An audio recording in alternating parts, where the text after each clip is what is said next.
morning, good night, good afternoon. It's the last day, the last episode. If you're new here, hello, I'm Melissa.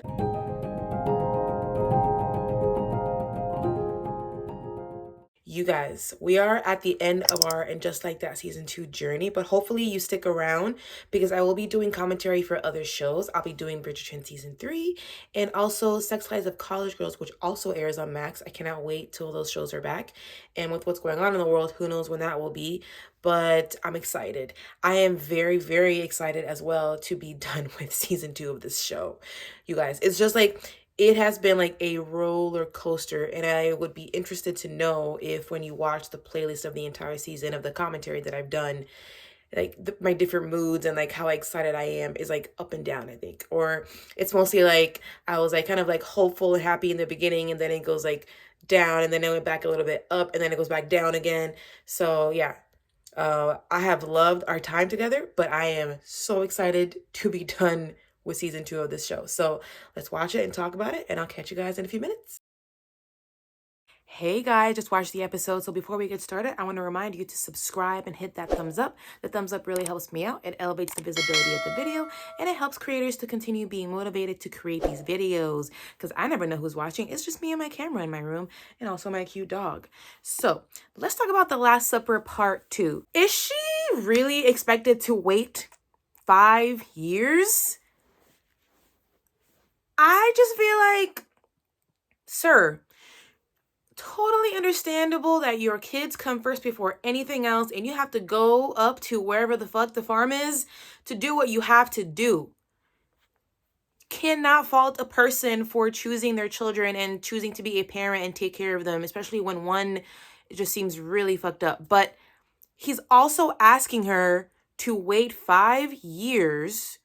He won't even accept the offer of her coming up to visit him every other week, because if she's there, then she's going to be taking up too much of his attention, and his attention has to be on his kids. It's like he's being, very altruistic. He's being a dad of the year there, but he's also kind of being shitty, expecting his girlfriend to wait for him that long. It's either you just got to let that go. You have to let that go. It's just not realistic. It's unfair. It's kind of selfish. And I get that they have a history together. It's an up and down history where they were together, they separated, and then they were together, and then they separated, and then they got back together during this period of their lives, and then they're separating again. I don't know. If I were them, I would see that as like, okay, this is just not meant to be, or we're just meant to just be the kind of people that are in or out of each other's lives. But is that really what you want at the end of the day? I don't understand it. But we did see some growth from him, from a lot of the characters actually in this season finale. We saw growth in Aidan as he is able to step back in this apartment that was oh so traumatizing for him. So I liked seeing that moment, but he came back and broke Carrie's heart.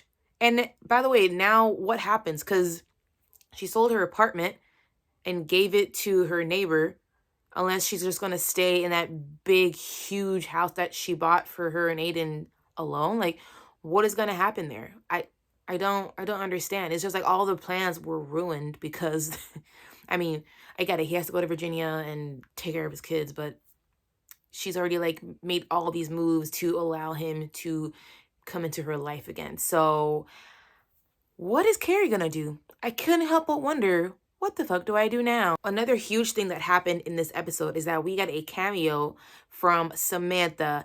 And I have to say, I am underwhelmed and disappointed. You wanna know why? Because in the last season, in season 1, we saw that their relationship, their friendship kind of deteriorated because Samantha stopped being Carrie's publicist, and there was some hurt feelings there, and blah, blah, blah. And now Samantha calls, and it seems like this conversation happens. It's very nice and friendly. It's like nothing ever happened. Like, I missed the part where they made up and became friendly again, and it just seemed like there were some plot holes there.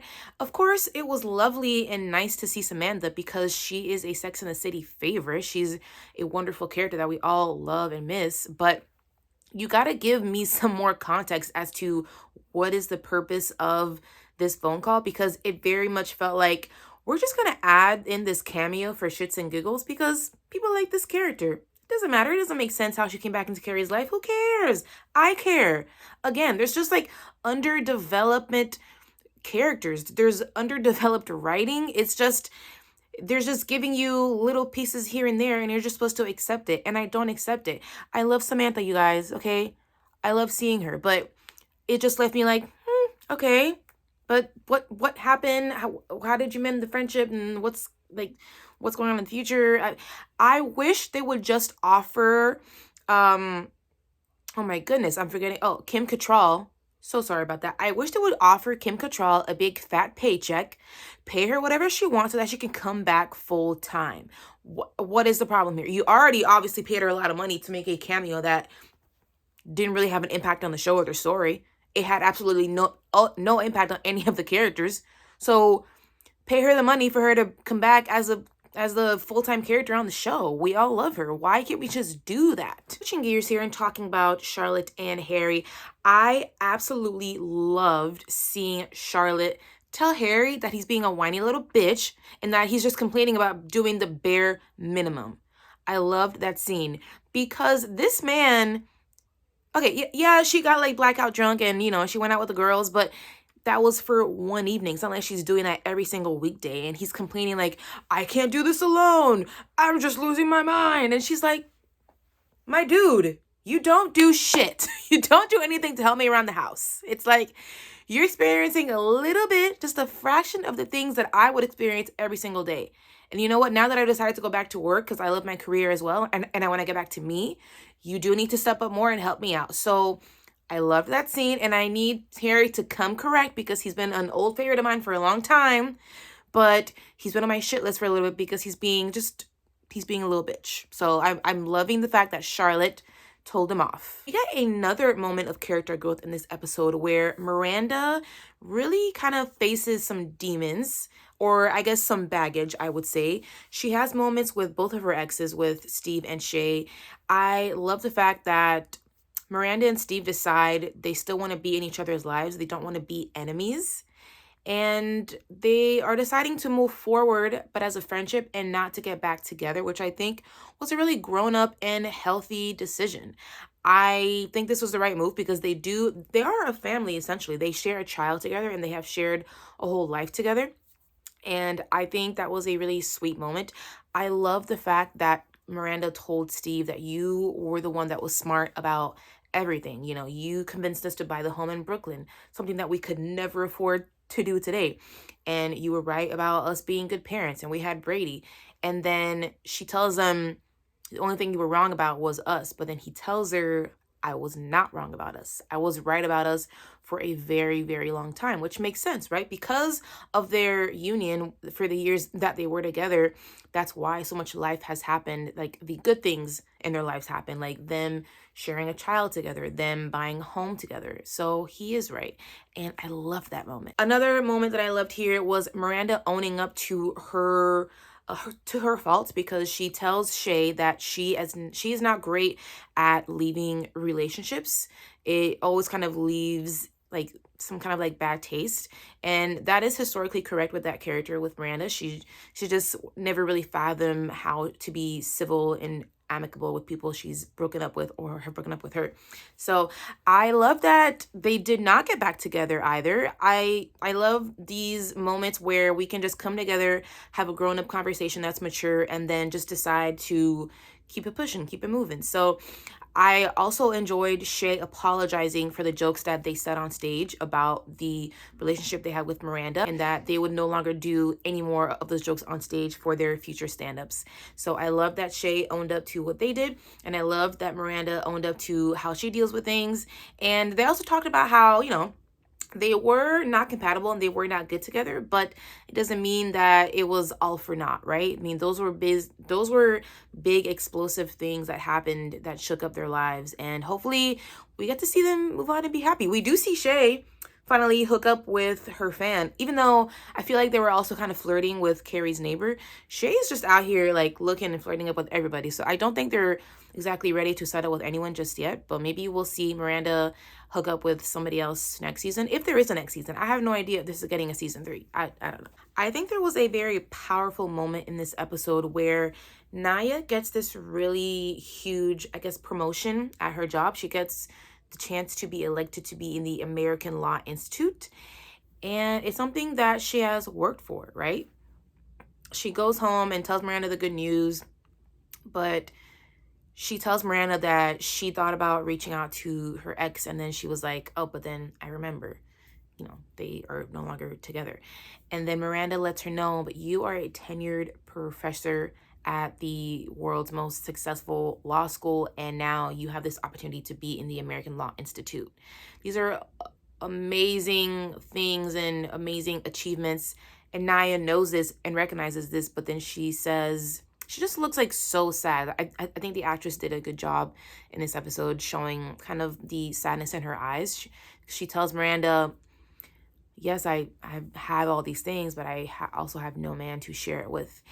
And I think that's a very real thing. You can, I think all people are very multifaceted and multi-layered, and you want different things at different points of your life. And I think it's a very human thing that you just always want the things that you don't have. Even while you have other things going on in your lives, you're always thinking about like, but I want to achieve this and I want that. And, I have this amazing, great career, but I also would love to have somebody in my life to share it with. And I don't think there's anything wrong with admitting that, because, it's just, you are settled, money-wise with your career, and you have your friends and whatnot. But what if, you feel just like there's something missing? Like you feel like your heart is kind of starved for having that kind of love and affection in your life. So I think that was a very real and powerful moment, and I don't want it to be underrated. I think props. They have done the character Naya mostly dirty in this season, I think, but that was a good scene. We get to see a little bit more of a relationship drama between Seema and Ravi in this episode. I'm pissed off we didn't get to see more of a relationship development, because they're just not giving those characters as much screen time, which is a shame, because I like the sort of story where there's kind of like this push and pull. There's like this natural conflict happening, but we didn't really get to see it flourish. But Ravi is having an issue with production in New York, so he has to go and fly to Egypt instead. And Seema fears that because she said I love you first, that this is actually him pulling away, and she's afraid. And Carrie calls her out on it. Carrie tells her, look, he's obviously into you. He cannot keep his eyes off of you. I think because this feels real, and that's the reason why you're scared. So Carrie has a very honest conversation with her friend, and then this leads Seema and Ravi to have an honest conversation as well. And Seema kind of calls him out on her fears about, she feels like because she said those words to him, and that's the reason why he's running away to Egypt. But he tells her, no, that's not it at all. It's just work. Work is work. This is what's happening. And I have to go to Egypt. And then later on, he tells her there's a fix, you can just come with me. And Seema's like, my life and my career are in New York, and I'm not going to change all of this and who I am for a man, which is like very much a Samantha move. I love that. And he has a good reaction to this, I think, because he recognizes this. He kind of already knows who she is, and he says he understands. And she's kind of afraid that like this means that it's over, but he tells her, no, like I'm going to come back. It's just 5 months. So hopefully we see this relationship flourish more.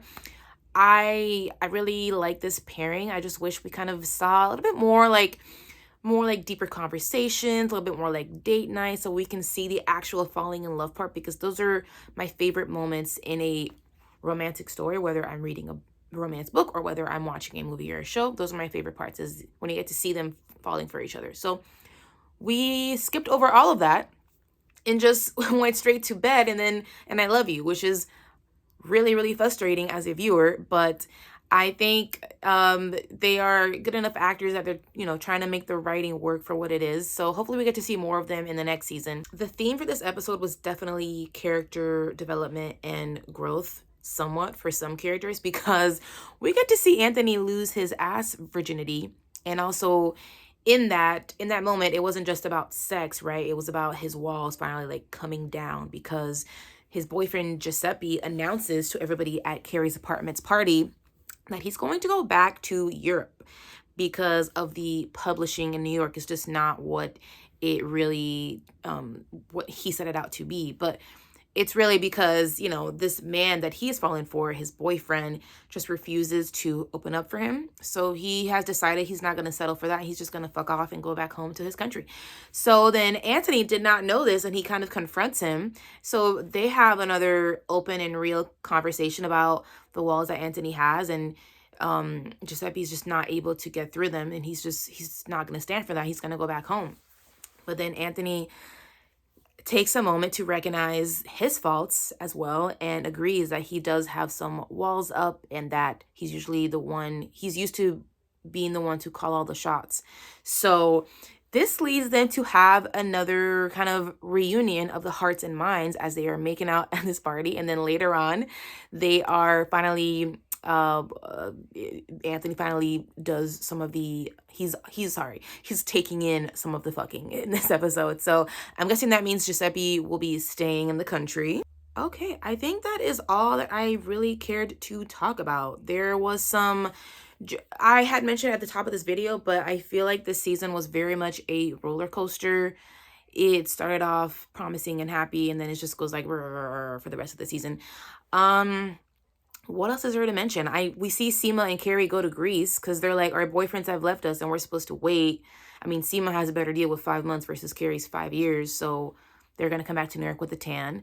There was a party at Carrie's apartment where they all had a last supper, and they're sitting down saying what they would let go, which was cool and nice.